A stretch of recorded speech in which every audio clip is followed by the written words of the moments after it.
We're back with Thompson to Clark. Very festive Brad Evans here alongside with me. The people who aren't listening or aren't watching, actually, they're just listening on audio. What they don't see is Brad's Christmas tree with a giant ornament that is right next to his head and is almost as big as his head. and you know what? That Giants ornament, it's got to be like 30 plus years old. That's awesome. I mean, you could tell if you see the logo, it's probably like early 90s. Yeah. 94, 95, somewhere in there. No, it's great. Very, like I said, very festive. It is December. We are past it's December. We're in it, man. So just so people who listen to other shows on this network, we did the 49ers podcast last night, which was a very sad one. Right. It gets sadder and sadder and sadder because Christian McCaffrey is now out for the year with a PCL injury on top of the Achilles. The whole year for sure. Yeah, the rest of the year. The Achilles thing that he was dealing with, and then their backup Jordan Mason, who was actually leading the NFL in rushing before Christian came back, at least for a few weeks there. He's now in the injured reserve, so they're going to turn it over to the young rook who likes to run into the line a lot. So, but he's fast. When he gets some space, he can move. But yeah, things are just getting worse. And, the idea that essentially the Niners would have to win out to make the playoffs.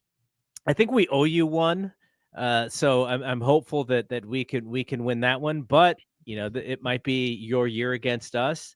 I think we owe the Cardinals one too, but then we also have to play Detroit. So that's going to be tough. But basically, if the Niners lose one, they're probably done. If they lose two, they're absolutely done. So this whole NFC West thing is kind of ridiculous. But so we have that podcast. It was pretty sad. We were kind of coming to grips with what this season was. But on Wednesday, so we record this Monday evening, Tuesday night, Wednesday morning, we're going to put out a special edition of the Death Lineup because Brian and I interviewed one of like the smartest dudes out there when it comes to women's basketball, especially the WNBA. Guy by the name of Richard Cohen. He writes a blog. He writes for a blog called Her Hoop Stats on a Substack.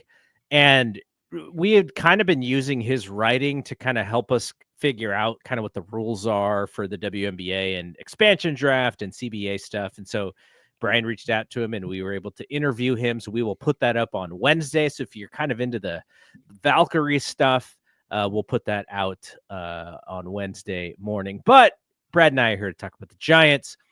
And it is December. And one of the free agent dominoes just fell.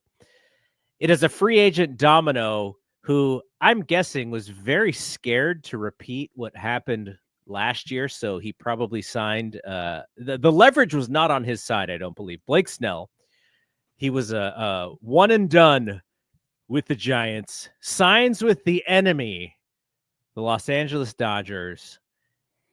Pretty predictable, I thought. Like I would have put the Dodgers definitely in like the top 3 for him, considering how close they were to getting him last year. But yeah, I mean, it just is everything that we thought about him last year, which was he's kind of half in and half out. We kind of saved his butt there by bringing him in the way that they did so that he could entertain for the teams next year. Like that was what his season was I just have to showcase myself so that I come back. And then at the end, we will always harp on this one, which is he did not start the last game of the season because he was like, why do I have to do that? I don't want to ruin my free agency. So Blake Snell to the Dodgers. What was your original thoughts when you saw that? That final start or phantom start, whatever it was, non-start, does that now get enormously magnified due to the fact that he didn't make his last start for the Giants because it was a meaningless game, even though the Giants wanted to finish the rest of the ball club and the front office would like to have finished 500. Yeah. And then he takes his talents and goes and signs with the Dodgers. I at first I was like, yeah, whatever. He's missing his start. I know he wants to stay healthy, but then as soon as he signed with the Dodgers, I was like, you know what? Screw that guy. So yeah, I didn't think too much of the non-start, but now I'm angered by it. And obviously, big time hindsight, we finished 80 and 82 last year. I really wish we would have laid off of Blake Snell and he would have gone and signed somewhere else and showcased his talents in Pittsburgh. Eating some, I don't know what they have in Pittsburgh. What is a Pittsburgh food? It's got to be fried something, right? Yeah, yeah. Pennsylvania, but eating something rotten there. And I've never been to Pittsburgh, but we've talked about doing this as we retire. Just like going, I would love to go to that park. That park looks amazing. Oh yeah. I want to go to Fenway. I mean, I would love to go. I want to sit in the crappiest seats in Fenway where you're behind a pole or something like that. Just so you get the feel for this is Fenway. This is Boston. This is where, and then I want to go sit out in right field. On the other, I don't want to sit on top of the monster. It might be a weird vantage point. You can't really see down the monster, but I want to sit in right field on the other side of the bullpen. I think that would be a really cool vantage point of the monster and plays, balls that bounce off the monster and stuff like that. But yeah, either way, I mean, Blake Snell going to the Dodgers. I'm not too terribly worried. It's like they're just adding another 130 to 150 inning pitcher, somebody they're hoping, will be healthy when October rolls around. And he has been. Second half of the season, he's been great, in the history of his career. So, we'll kind of see how this one goes. It's a lot of money that they're going to be paying for this guy when he's 37 years old. But in order to lock somebody up of that talent, you kind of have to do that. And Corbin Burns, Max Fried, those guys they're gonna want 5, 6, 7 year deals. And so you're gonna be paying for an arm when they're late in their 30s, but you hope it pays off early in the contract, early enough where you can get a World Series out of it, or at least a playoff run. So yeah, he's we did this comparison the last time we spoke, which was who do we want, Blake Snell or Max Fried? And we both agreed, like, dollar for dollar, you probably want Fried. He may not be as dominant at times, but he's probably going to be more consistent, and his stuff may actually last a little bit longer than Snell's. I was thinking about this. I have nothing against Blake Snell. Don't know the dude. He's never done anything to us. He pitched for Tampa all of those years. Yeah. Then he came to San Diego. When he was in San Diego, I never thought, you know what? I just don't like this guy. Who is this guy? I disliked him as a personality more being on my own favorite baseball team than I did any other time. And I think it's because now some may say this is a Farhan problem. But the idea of him signing a 1-year deal and just showcasing and not really now, maybe for that season, he was a team guy. Maybe he was Giants all the way. I just never sensed that he was going to be around very long. I was like, yeah, he's going to be here for a year and then he's going to go to the highest bidder and we're going to say, see you later. We will have experienced some really fun stuff, the Blake Snell experience. But ultimately, I just never felt like it's like, oh, yeah, why not? Let's put the MLB logo on his hat and his jersey, and he's just the free agent guy. Like, he's not even part of the team. Like, that's what it felt like sometimes. So I just, I don't really have any feeling of him leaving. It's just mostly who he left to, where you're like, okay, why don't you just rub it in, you dick? Like, that's kind of what it feels like. But like, did you have any feeling towards him leaving at all? I didn't. I'm just kind of curious if the Giants even made an offer. Were they competitive? Did they even bother? Or did Blake Snell leave and say, hey, look, my time in San Francisco is great. Appreciate the 1 year. I really want to go to the Dodgers. You can offer me whatever, but I'm going to sign with the Dodgers. I think, I'm sure the writing was on the wall. I mean, look at how quickly he signed, right? Mm-hmm. Dodgers went after him. he signed before Thanksgiving. That's kind of unheard of nowadays. But he got it done, and that's where he wanted to go.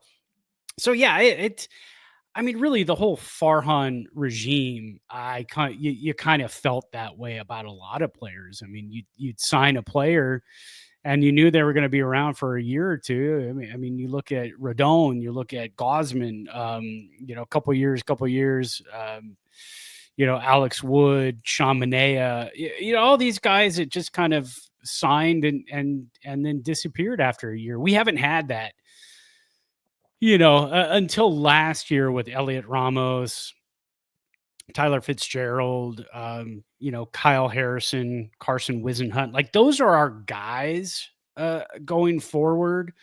We had that with other players for a little, like Yaz, he's our guy, man. The Orioles didn't want him, and Farhan wanted him, and he's, he's been a solid, absolutely solid third outfielder for the Giants for years. But with this regime, I hope that changes, because I don't want to feel that way. I don't want to see a guy like Blake Snell come in and sign for $30 million.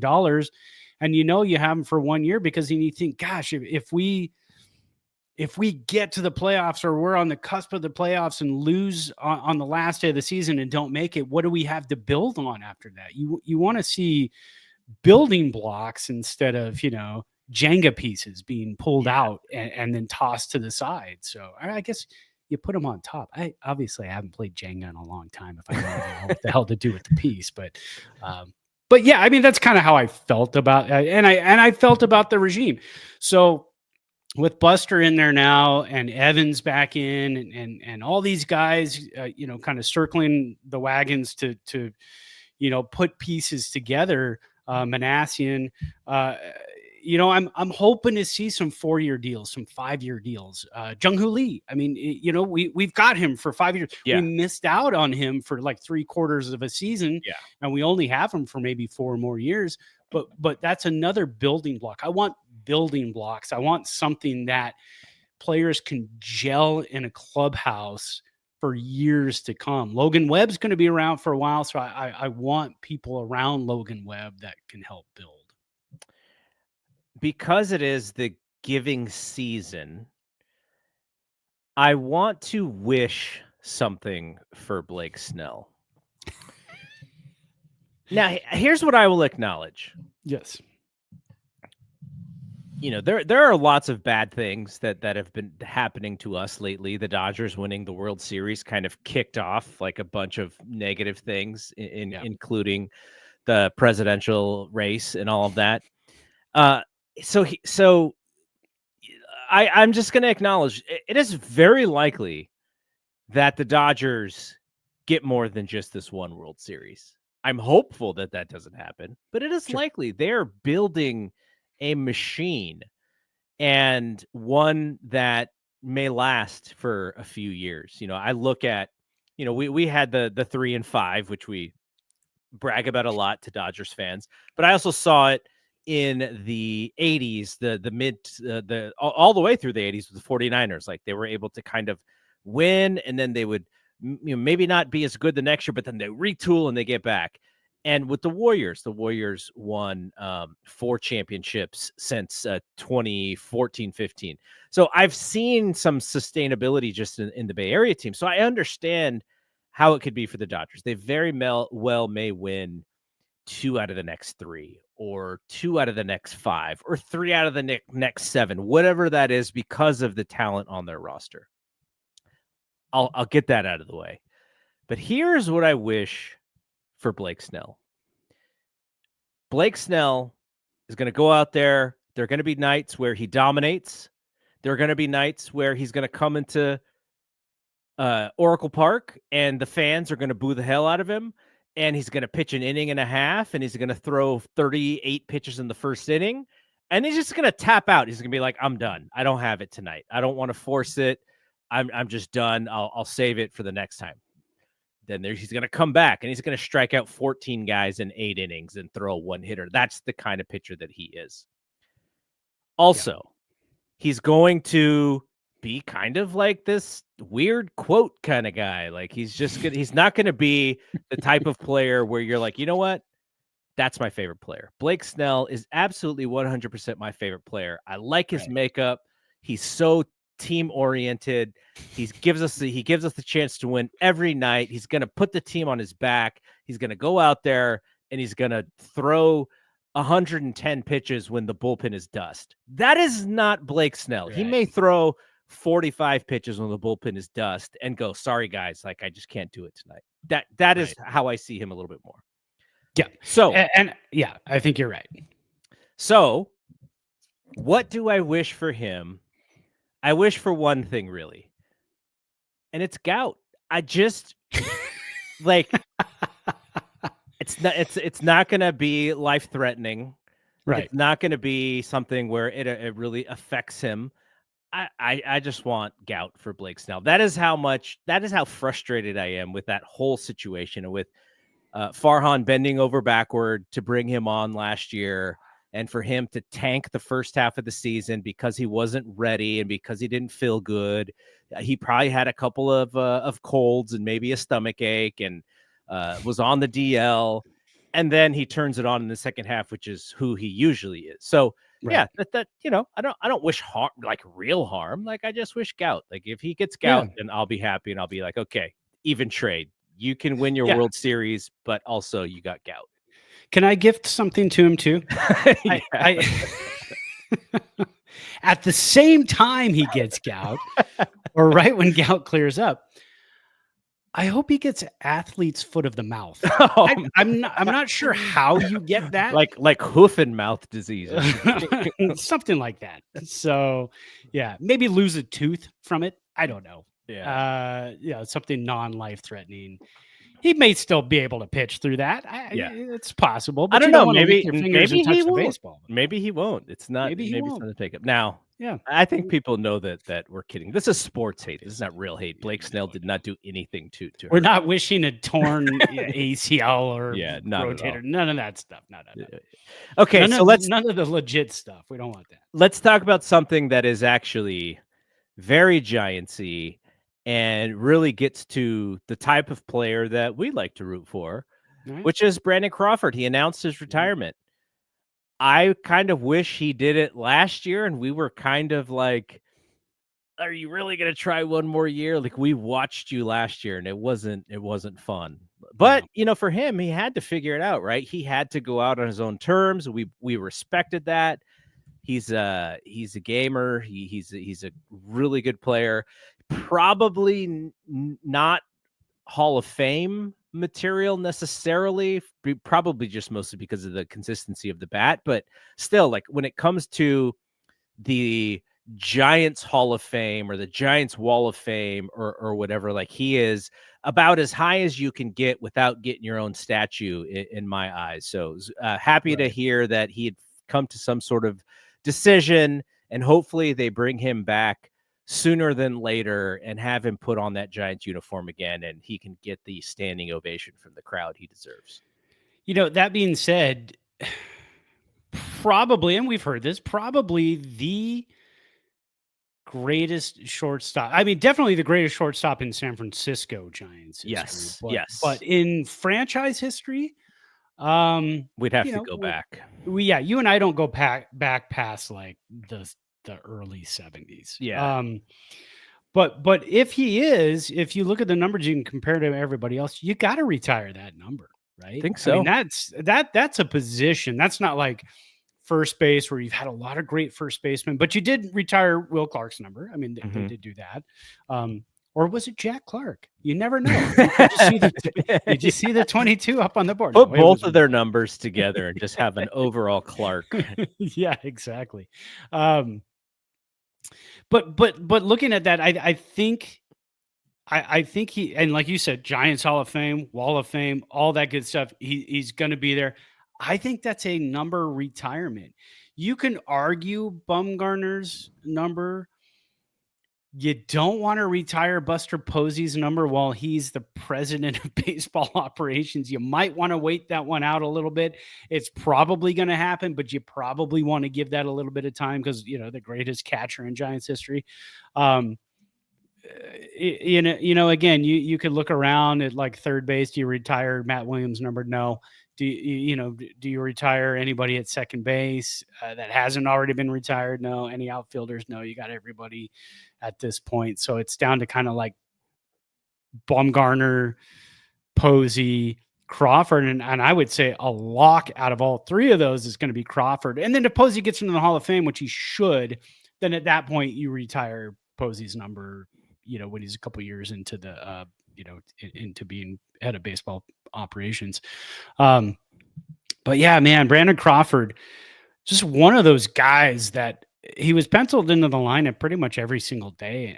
And I personally, there's a lot of guys over the years, because we've been Giants fans forever. So there's a lot of guys we watched year in and year out. You just kind of take for granted. You go, hey, that guy's going to do. I mean, Barry Bonds, it was phenomenal to watch him, but when he had a home run, you go, hey, Barry Bonds going to have a home run. But when Brandon Crawford would make a play at shortstop, he would just, he'd stop and you go, oh my gosh, can't believe we got this guy still at shortstop making plays like this. We didn't care too much about the bat. That came around, that did its thing.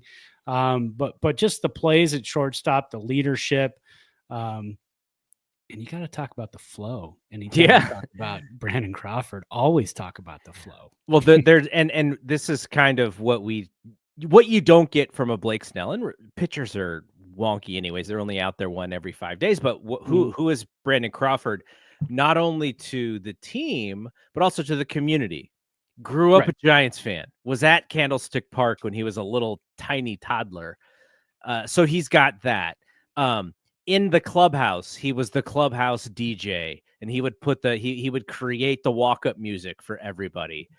His shoe game had a whole closet or a whole lockers full of his cleats and his shoes. So that is what we are talking about when you want players to stick around, because they become a part of your fandom in a way that other, one and doneers, which was the Farhan way, to try and get ahead of the curve in some way. The one and doneers, you don't get that same relationship with them. Like, I loved watching Carlos Rodon pitch. I don't know anything about Carlos Rodon other than like, he gets hurt a lot. And, same with, like you were saying, some of the other guys like Manea. Manea also had flow, and then he had they made him cut it off, and now he doesn't have flow anymore. But I don't really know anything about him. But about Brandon Crawford, about Buster Posey, about Hunter Pence, about Brandon Belt, because they were there all for years and years and years.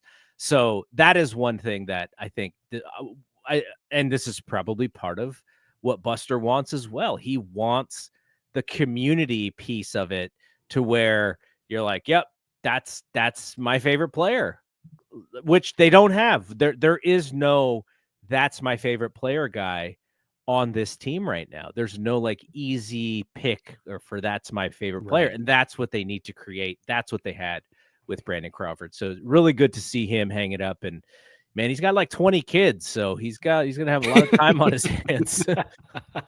Is he going to do the Buster thing though? Have so many kids that you're going to have to come out of retirement and do something in the front office and be at the ballpark every day. Yeah, I mean, exactly. he's a guy that I definitely see doing that. Which could be cool. He could be part of the organization at some point, because that's the whole thing too. When it comes down to it, he doesn't have anything else to prove. I'm sure last year, going to a completely different city, playing for a completely different fan base, and then getting DFA'd halfway through the season, you don't want to go through that again when you're his age and you've played as much ball as you've played, and you've cemented yourself into an organization like the San Francisco Giants. You're not going to do that somewhere else at this age. So why go somewhere else and just, unless you're trying to prove it to yourself, but you can't. Now you go home, you go back to San Francisco, you be part of the organization, because if you're Brandon Crawford, you are a Giants, like you said, Giants fan favorite for life at this. Yep. You could walk into the ballpark, and anytime you want to and hang out and he's going to be one of those guys who's going to get a suite anytime he wants it. He's going to be one of those guys who's going to show up at spring training, work with some of the infielders on some shortstop drills, do some different things. He's so valuable to the organization and to the fans.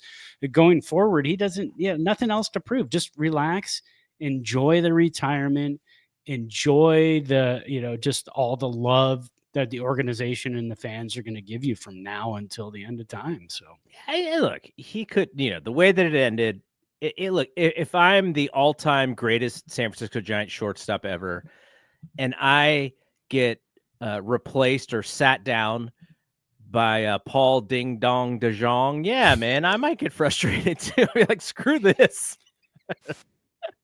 Doug, good old Ding. Okay.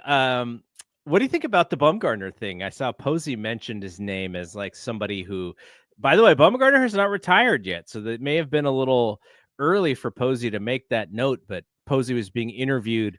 Was it somebody on The Athletic? I don't know if it was Rosenthal or somebody, but they had asked him. They were just kind of going down memory lane, and then he brought up Bumgarner and said, "Oh, yeah, and he might be a part of this thing that we're doing." And it sounded more like kind of like a spring training thing than an official like pitching coach kind of role.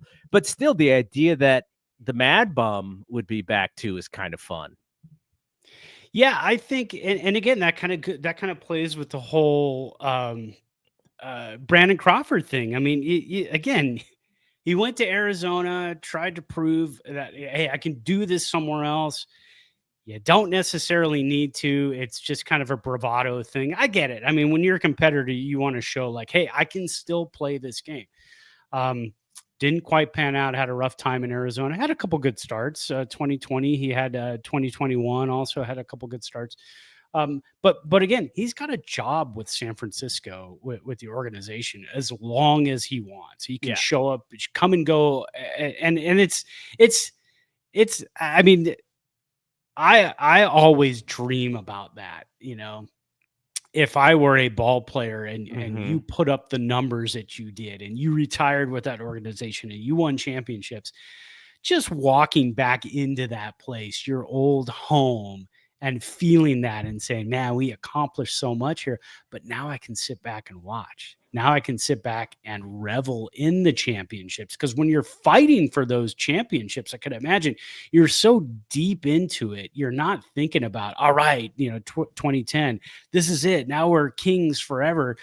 No, you're still playing. And then you go and win in 12, and then you go and win in 14. You're still playing in 15 and 16 and 17, and you're still fighting. So now's the time to relax and be part of the organization and give back, give back to the young guys. Because again, we talk about nowadays how much analytics is such a big part of the game. But you want to bring in guys like Crawford and Bumgarner, and especially Posey at the top, to show the guys, it's about analytics, but you got to have you got to have the sack too, and then you got to have the intestinal fortitude. You got to have it all. You can't just rely on, if I go up there and look for this guy's cutter, it always ends up in this part of the zone, and all I have to do is swing hard at it. No, there's a lot more to the game. So coming up, a lot of the young guys have to understand it. It's both sides of it. It's probably not 50-50, and there's probably no percentage you could put on what it is, but there's still a lot of feel in this game, and there's still a lot of grit in this game.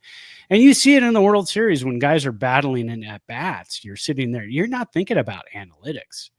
You're thinking about, this guy is trying to survive this at bat with the knowledge that he has, but it all comes down to his skills and what he's got on the inside. So having a guy like Bum and Crawford around, I think that helps a lot. And Hunter Pence too. And how the Giants analyze their team and how they put together game plans on how you want to attack certain pitchers.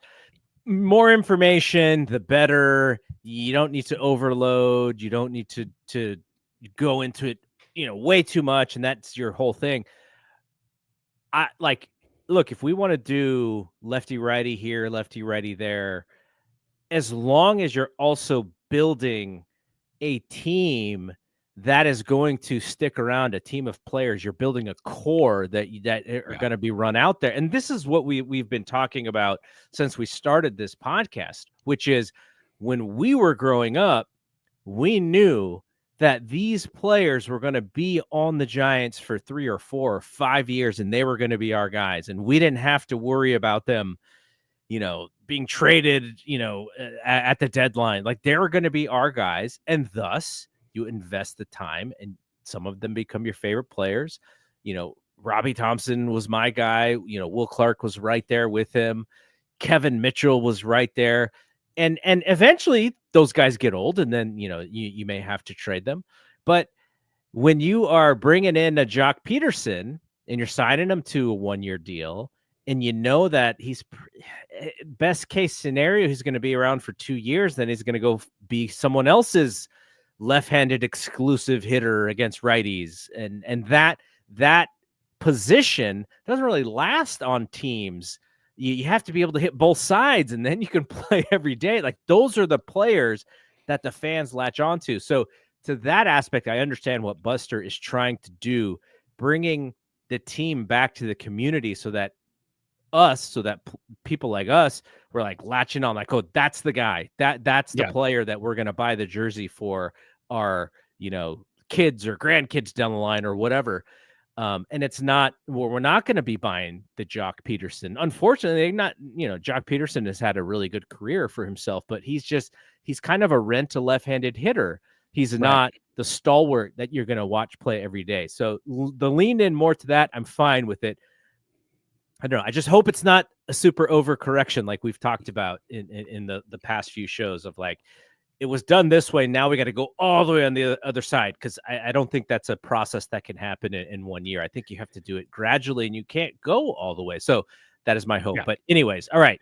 Yeah. Last thing before we get out of here, there was an article, and Jason Stark has been writing about this for a while now. He has this idea of the golden at-bat. Explain the golden at bat, and then we can talk about whether or not this is something that should be implemented in Major League Baseball.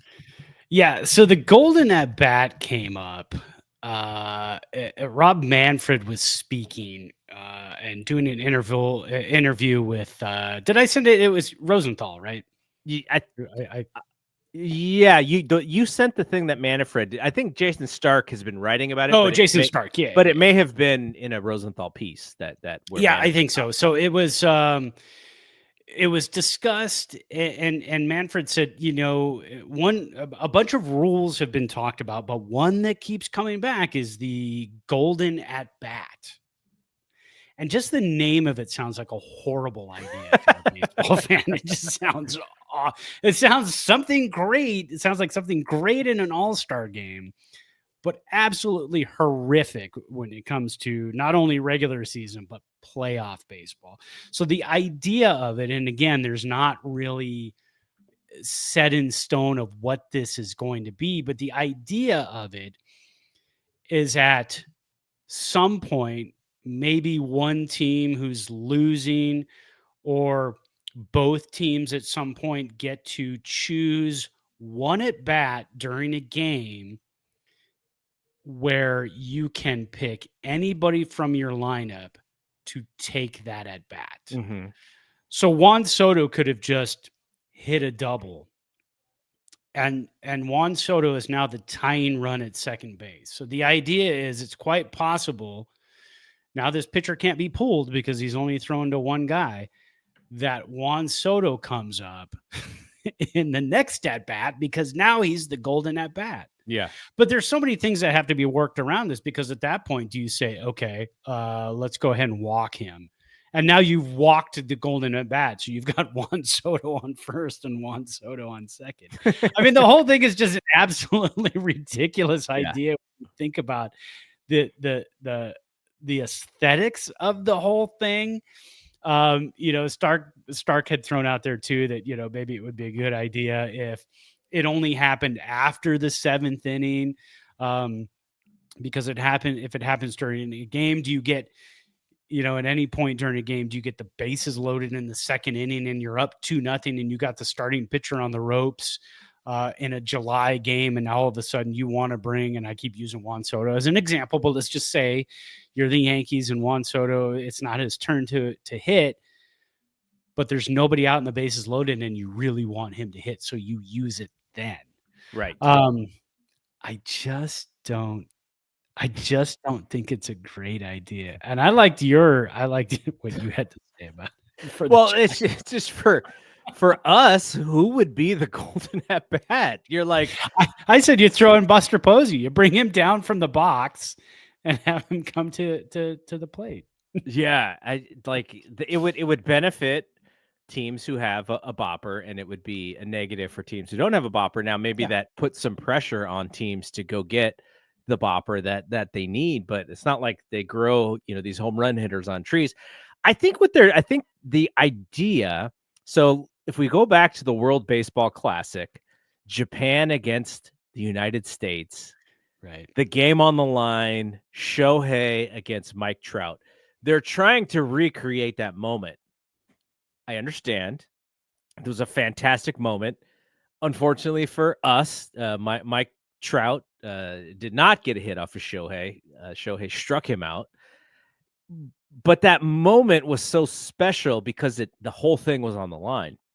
Now, I would argue, the thing that I would argue about for Jason Stark's idea is that I think when you have those moments organically, they just mean so much. And when you try and recreate them, you're kind of normalizing that moment.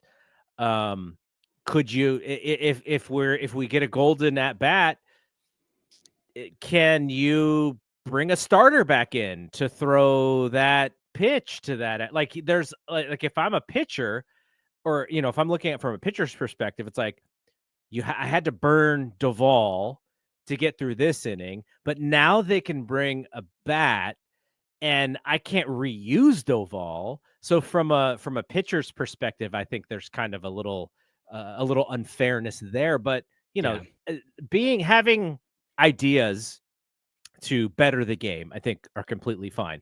Baseball, when we were growing up, was so rigid in any sort of changes because they did not want to change the old pastime. But I think it probably did hurt it. Now we have the pitch clock, and we're like, oh, what is this? And it's like, oh, it's actually really great. I like the pitch clock. Yeah, it's nice, except for when you pay $50 to go to a ball game and the game is 2 hours long. That's where it becomes a problem. Yeah, because sometimes you go like, oh, I'm going to go get some food, and you come back and you're like, wait, I missed 2 innings. What happened? Yeah, exactly. Yes, that's what I don't like. So the creative ideas, keep them coming. This one, I'm not exactly sure it's a fully furnished one. It might just be a little half baked. I say shelve that one. Yeah. So, but look, for every pitch clock, you have a ghost runner that we don't like, but we also understand it because you don't want these 17-inning games.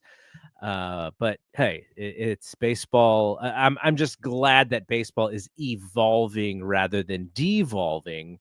And hopefully they can continue to bring some popularity back to the game. And for us, for our own team, more Patrick Bailey types and less Jock Peterson and Blake Snell types who are just going to be kind of one and done or two and dones. And that, I think that will help out a lot. And I wonder how many years will have to have been gone for us to stop saying, well, like when Farhan did it, because I find myself saying that a lot, but I think it's because it's almost like, yeah, there was some bad decisions, but it's almost like because I think Buster is kind of making Farhan, not Farhan the person, but maybe the Farhan ideas, the villain in this thing. And so he's trying to be the reverse Farhan, and he believes that that's going to help him. That's going to help get the fans excited. It's like, we did it this way. We leaned into this way. It didn't work out. Now we're going to go back to how it was. But if you remember 17, 18, and 19 wasn't great. It was No. pretty bad. So It was bleak. yeah, you have to go back to 14 and 12 and 10, and then it was awesome. 16 was Yeah. good too. 16 But was fun. The first half of 16 they was were fun. awesome in the first half. Yeah. Of the Couple games against the Cubs were fun. That was about it. But yeah, first half of the season, we thought, man, this is it. This team. And all of a sudden the All-Star break, and it just like, what the hell is happening? Yeah. And that was before we were deep into analytics. So we were just watching a free fall. Yeah. All the while we didn't know that basically these guys were playing outside of their shorts like the whole first half of the season. So yeah, absolutely. Okay. A little bit shorter show today, but on some of these shows in December and January and February, they might be a little shorter because there's not a whole lot to talk about. But I like this because I don't like being away too long talking about Giants. This is the show that kind of kicked off this network and is the most popular one that we have, at least on the podcast feed. So I want to make sure that people get their Giant stuff in.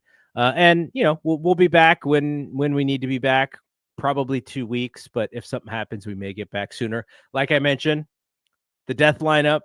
If you're into the Valkyries and the expansion draft, you'll have a ton of information. The interview that Brian and I did with Richard. So look for that on Wednesday, and then Sunday after the Niners and the Bears, Rod and I will be back to talk about that game.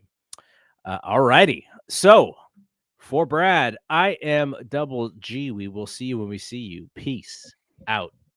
peace.